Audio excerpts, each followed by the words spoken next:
Alright guys, welcome to the Wrenched Out Garage. We're super excited because we're finally going to talk about the newest member to the garage, so stay tuned.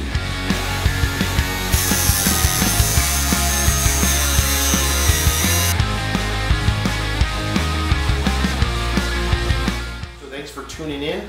So today we're going to talk about the newest member of the garage. It's the 2017 Camaro 1SS. So we've been looking at getting kind of a promo car for the Wrenched Out experiment, plus a project car, and that's what we decided to choose. We're super excited to get this guy and start working on it ASAP. So we've got some modifications that we're going to do to it. Actually, we've already done some, so we've got install videos that are going to come here in the near future. So without that being said, 50 years for the Camaro, which is a huge deal. I think that's just a fantastic feat for Chevy and for Camaro itself. As most of you know, if you like muscle cars at all, Camaro definitely has its own place. So with that being said, let's just kind of talk about it real briefly. So the 1SS, doesn't have all the bells and whistles that the 2SS has. Some of the subtle differences are the interior trim options. So it doesn't have leather, ours is cloth. It does have protection on the cloth from the dealer, which is cool. It also doesn't have the ambient lighting stuff on the doors and under panels, which is another option that you can get either from Chevy or from aftermarket, but it's still gonna end up being Chevy. And then of course some of the other subtle features, but we're gonna talk about what we're going to do with this car. So again, the Chevy Camaro, we're huge fans. I actually owned one, a 96 red with T-tops, Z28, beautiful car. Really enjoyed it. So we wanted to get back into that world, and this is what we're going to do it with. So ours is, again, the 1SS Camaro, 6th generation. It's a beautiful body on this thing. We absolutely love the new styling. We like it more than the Challenger or the Mustang, which is its direct competition. Now obviously it has the 6.2 liter, 455 horses. I believe it's about 455 pounds of torque as well, so it has plenty of power out of the box. Of course, that's to the drivetrain, not to the floor, but the car is a blast to drive. It's definitely built for the road. It handles fantastic in corners. It's obviously lower to the ground than what we've been accustomed to with driving our truck around.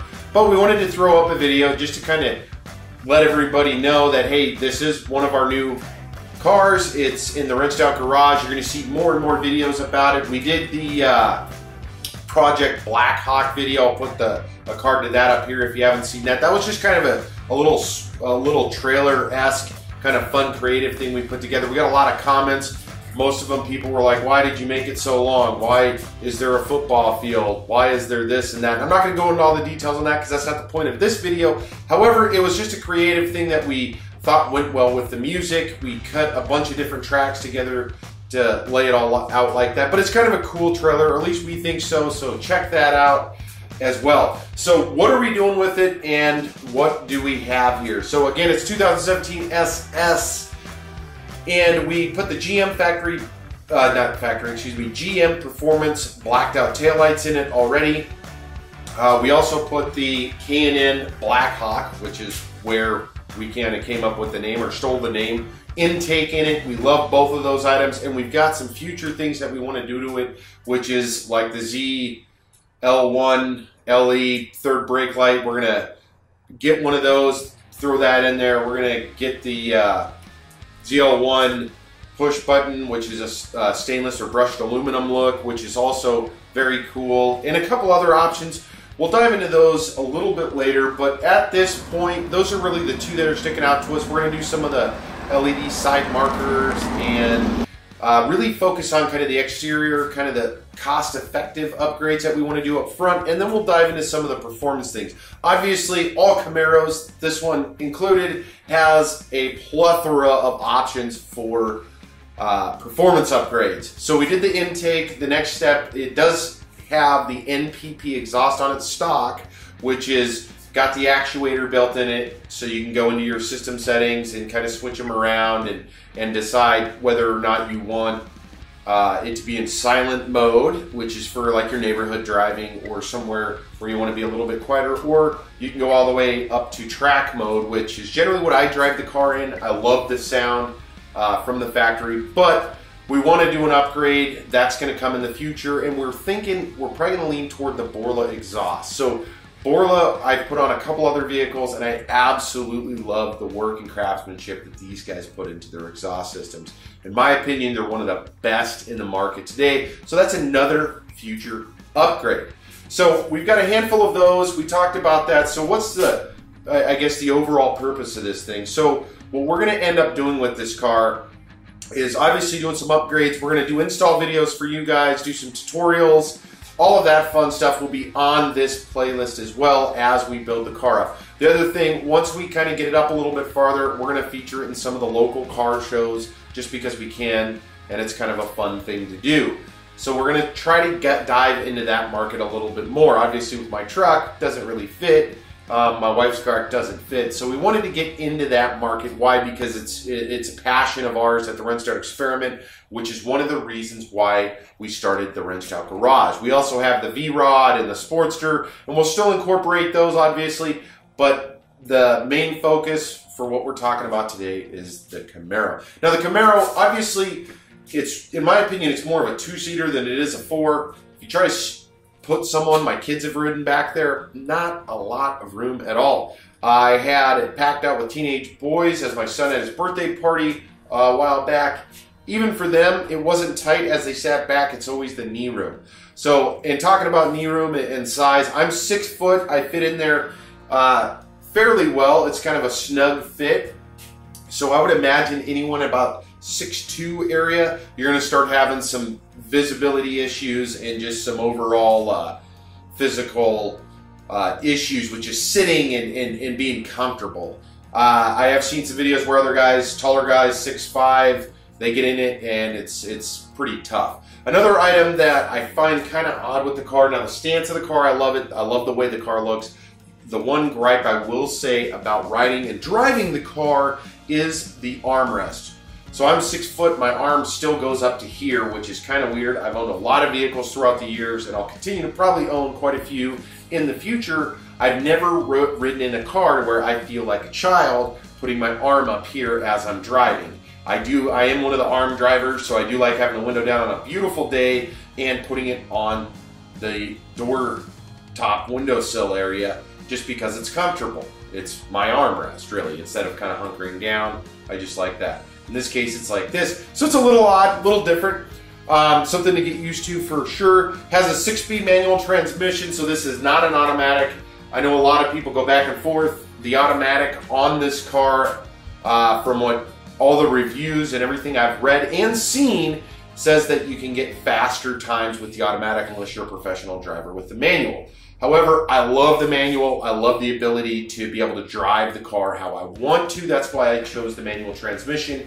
A cool option that's on the SS, I'm not sure if it's available on the other models, as I haven't dove into those at all. But on the SS, if you get the manual model, you get rev match, which is pretty cool, especially if you want to kind of rally around. You just click it with the paddle shifters because it's manual, you're not shifting gears. You hit rev match, and then as you shift gears, it will rev match from gear to gear. So what that means for you guys, if you're out, if you're feeling kind of lazy and you don't want to get the feet working and everything moving really fast, you click that button, and when you go to downshift, you're revved all the way up. If you're upshifting and you're at a high rev, it matches it. It's a beautiful way to drive if you're aggressively driving. Now, normal around the town driving, probably not so much. I mean, I can't see any real purpose for that outside of if you're driving fairly aggressive or if you're kind of getting moving there. Another thing that's kind of goofy, I guess, with it is on this generation of Camaro, on this specific, at least the 2017 model, it does have the skip a gear situation to where you're in first gear, you start climbing at a moderate pace, and it has a disclaimer that says skip to fourth gear. So then you're going to put it into fourth, which is fine, I guess, if you're kind of easing through. But if you're aggressively kind of taking off, or you're taking off with some intent, it does get kind of frustrating on like, come on, let's go into second gear. I don't want to go into fourth gear. I want to go second, third. I want to build the revs up. I want to get the power band kind of arcing up instead of dropping it first to fourth and then kind of sluggishly moving forward. Now, by no means is this car sluggish because it's got the big V8 in it, but still kind of a goofy deal. I know it's for fuel economy. I know it's for the transmission. I get all of that. It's just kind of a funny feature on an SS. This is not any lesser model, which I could see it being more effective if you had a 4-cylinder, 6-cylinder, and you wanted the cool look. You don't have the big motor or the horsepower, but you wanted the nice look and you wanted some fuel efficiency. Obviously, this car doesn't get the best. It's not the most fuel economical vehicle you're going to buy on the market. If you were in that, you wouldn't be buying a Camaro or a Mustang or even a Challenger. So that's kind of the oddities with it. Let's dive into, I guess, the overall with this car. It's a beautiful car. I just absolutely love the look of it. I like the rear deck spoiler that this one came with. It comes with some beautiful blacked out rims. We did choose obviously black, and we want to do kind of the suicided or blacked out the whole car. A couple other additional things as I'm talking about that and kind of thinking about it. We will be looking at getting the louvers for the rear window as well in the future. So what else do we got with this bad boy? The sound system and entertainment system in it, they hit it spot on. It's all touchscreen. Your phone works seamlessly. Talking about phones real quick, I would highly suggest, and I'll put a link to the one I'm using. If you do have a Camaro, you already know if you're using a phone. I use the iPhone 6 Plus. We'll end up, when my contract's up, I'll go to the 7 Plus. I like the size of it. But if you're using a phone, there's not a lot of places to put it when you're driving the vehicle. Obviously, it links to the phone, Bluetooth and wired, so that's simple, just like any new vehicle today. But where do you put it? You're gonna leave it in your pocket. Some people do that, and that's fine. I like to have mine out, so if I'm stopped or if I'm parked somewhere, it's ease of access. So I do have this little kind of dongle-looking thing that I use for it that plugs into the cigarette lighter, and it does have additional USB ports for charging. If you want to use that, I run it directly to the car, so I get all of the features that the phone and the car collaborate on to give you in the infotainment system. So, with that being said, keep that in mind. There's not a lot of room in this car to store stuff. Even the glove box is fairly limited in size. I use the back seat on occasion. I use the trunk. I was pleasantly surprised by the size of the trunk, as I do grab some of my gear bags if I'm out shooting videos. Just like when we shot the Blackhawk video, I filled the back of the car up with gear, and it holds a sufficient amount. Now, again, to me, 2 people comfortably in this car. You could throw some gear in the back seat, which would be fine.